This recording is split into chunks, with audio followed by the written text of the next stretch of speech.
Hello everybody, welcome back. Thank you as always for watching. My sincere apologies for the delay in recording something. I think it's been about a month now.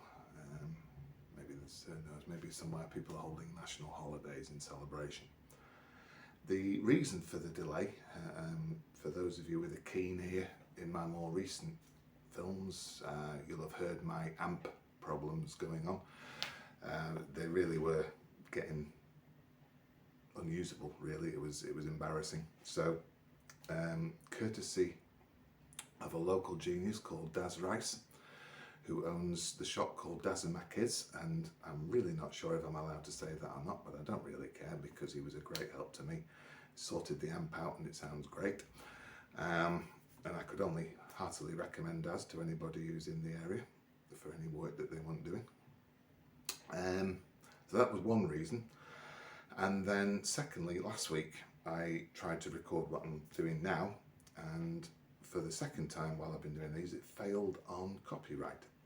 So I think, as near as I can work out, that's happening because I am putting the title of certain songs in the subject line of the description. And it happened with Back in Black a few videos ago. And the song I'm doing tonight, featuring tonight, Purple Haze, it seems to have happened with that as well.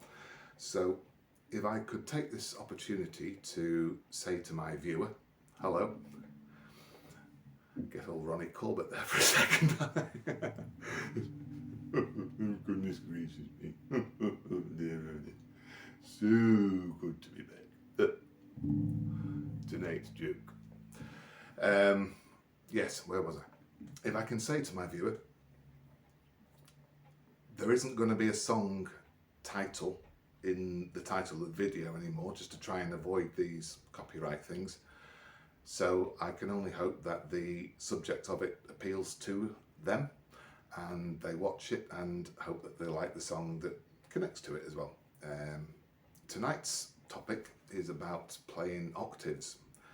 I've kind of come across that a little bit before when we've been talking about scales and things like that. And really, it's, as a bass player, it's unavoidable. There are so many songs that live on playing octaves, especially as a basser, that it's just something that you really need to know about. It's another of the ones that I'm getting there with, and I have made giant strides on it in the last few months, and I got to a stage where I thought I was going well enough with it to be able to have a go with it here. If I'd have tried to do it a few months ago, to be honest, I would have really embarrassed myself, but I have come on with it. And the song that I'm going to feature is Purple Haze by Hendrix, because it has quite a lot of octave playing in it. But please don't think that Purple Haze is the only song that's ever happened in. You know, they're all over the shop. A band I like, Muse, there's one of at least a couple of their songs that I've seen, name of it slips my mind now, but there's one of their songs, the whole song is played in octaves, to be honest. They're all over the place. I'm not even going to sit here and try and name a few because there's just so many. It's basically just a real skill that you need as part of your armoury. So I'm hoping to just talk a little bit about it, then I'll give you the notes for Purple Haze, and then hopefully, if everything works, I'll have a playthrough of it at the end as normal. So we've already talked about the notes of the octaves. We start on, so let's say we're playing a G, for example. So there's a G, 3rd fret, 1st string. There are loads of places that we could play. That's the root, the lower note. We then go up 8 notes and we arrive at its equivalent octave, higher G. And there are loads of places on the fretboard, as we know by now, that we could find that. We could go 12 frets up the 1st string, find a G there, or we could go up to the 10th fret on the 2nd string, same note, and so on and so on and so on. Could even play it as the open string on the top one. But when you're playing what's called the octave shape, then the easiest way and quickest way is to do the knight's move thing that we've seen before, where we go up 2 strings and then across 2 frets. So if we were playing fret 3 on the first string, then that means we find the octave of it on fret 5 on the 3rd string.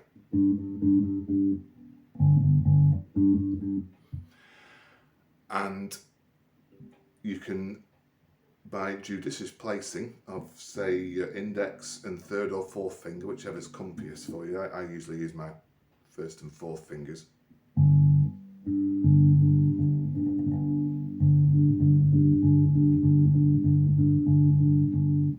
You can play them both quite quickly together. Now, you'll have heard there, the way I was playing that, they were ringing into each other because I wasn't trying any kind of muting at all, and that might be what you need, of course, but equally a lot of times it won't be.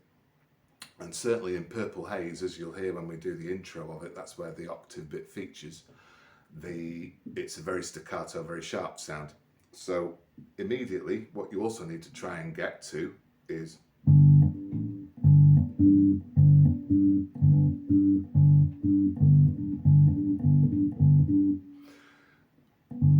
playing the note, letting the string back up, but keeping your finger riding on it. So it kills the tone, but your fingers aren't moving a mile away because you're after some quick action with your left hand here. And it's enough to just release the string back up, but keep your finger riding on it to kill the note. Now, as an extra to that, when people are playing the octave, what they also often do is play what's called root 5th octave, and that is playing, if what we played there is notes 1 and 8 in the octave scale, 1, 8, then the 5th note in the scale, in the case of G, that's there, it's a D, so we've gone G, D, and then back to G again. That's basically a bass chord, a three note bass chord. And if you ever hear the term power chords being played, then that's broadly what that is. And they're playing all 3 of those together. Now, I'll openly admit at this point I'm garbage at that. I won't be trying that. I am trying to work on it because there's quite a few songs I'm interested in learning, but I haven't got to that stage yet. So my octave playing is limited to the root and the octave note. But nevertheless, the root 5th octave thing, again, crops up in loads of songs. Smoke on the Water is a famous song, of course, and the bass line for that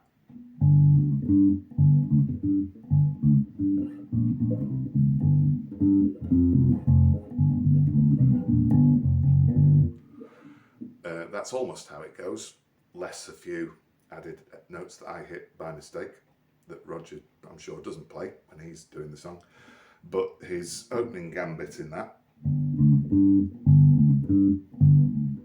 is basically root 5th octave on G. So in Purple Haze, the notes for that are staccato based, and he's playing E. Now, of course, you could play the low E and 7th fret on the 2nd one, or even 2nd string, 2nd fret on the 3rd one even. But what's the guy's name? Noel Redding. Is it Noel Redding that played the bass for Hendrix? He's actually playing, starting on that 2nd octave and going up to the top string and getting the E up there. So he's going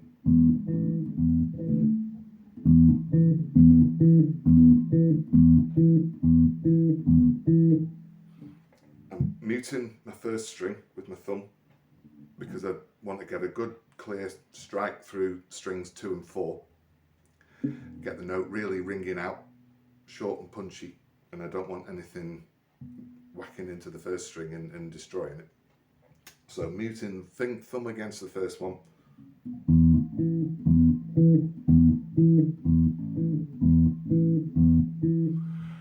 And you get the rhythm of the speed of the notes, you get that from the drum. And that's the intro to Purple Haze, basically. He's playing those octave E's. And then once the song actually kicks in, it goes back to a lower E.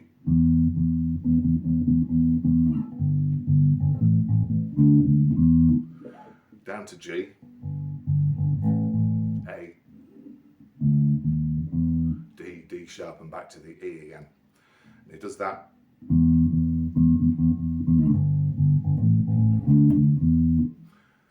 a few times. If you wanted to funk it up a little bit, you could maybe throw in a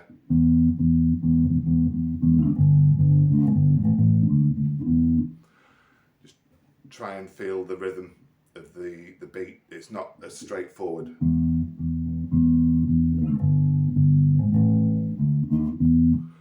There's a bit of bounce to it. So 4 of those.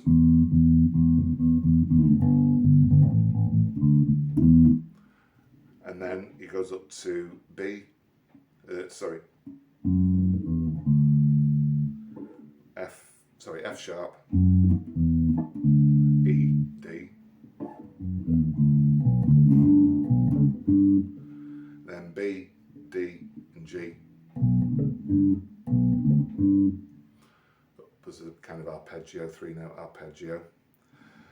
And then 8 notes on the low A, 8 notes on the low B,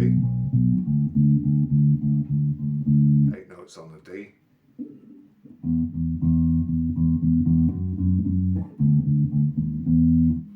and then that's just E, F sharp, D, D sharp, and back to the E again. And once you've done that, you've played half the song, and then it just repeats itself again for the second time.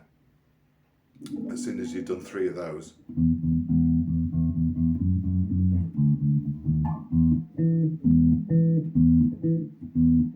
back to the octave thing again. And that's it. It's a really, I mean, it's just a classic song, of course it is. I'm loving playing it.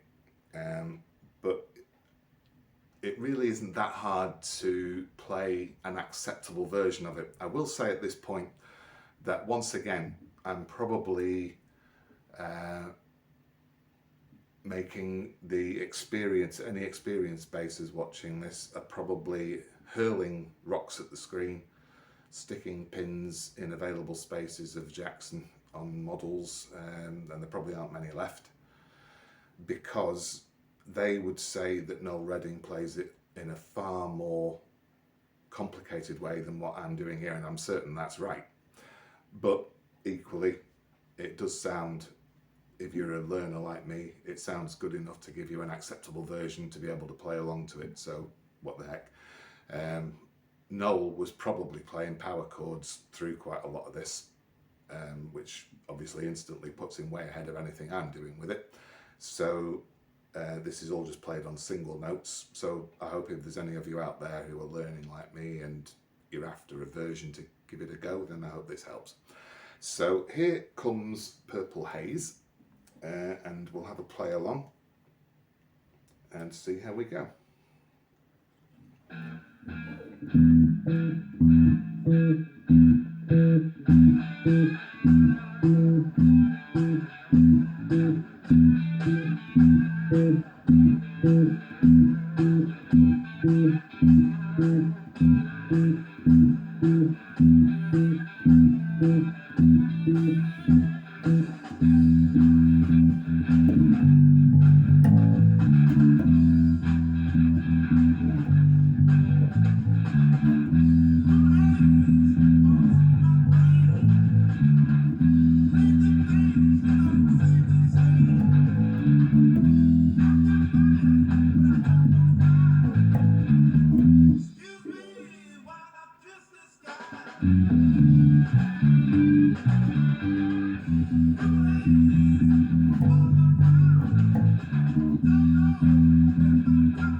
One more point to make about my octave playing, that because I was playing that with my fingers, what I always wanted to do was play it with a pick, and I was really struggling with that. And I know this sounds daft, but for a long time I was, if the strings had been next to each other, I'm fine with that, but because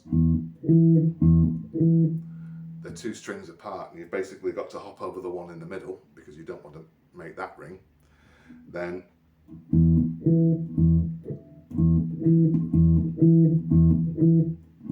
for a long time I was really struggling to get that precise hit of the two required strings, and I was catching the one in the middle, or I wasn't hitting the one I was intending well enough and the note wasn't loud enough, and it took me months actually to get there, but I've stuck with it, and I have got to the stage now where I can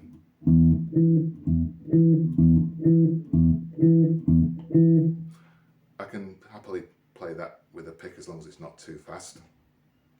And it's a good idea as well to get your third finger on the string in between, just resting lightly on it, so that that does mute if you do happen to hit something you didn't mean to, as I often do of course. Then it's a good idea to have your ring finger there because it mutes any unwanted input.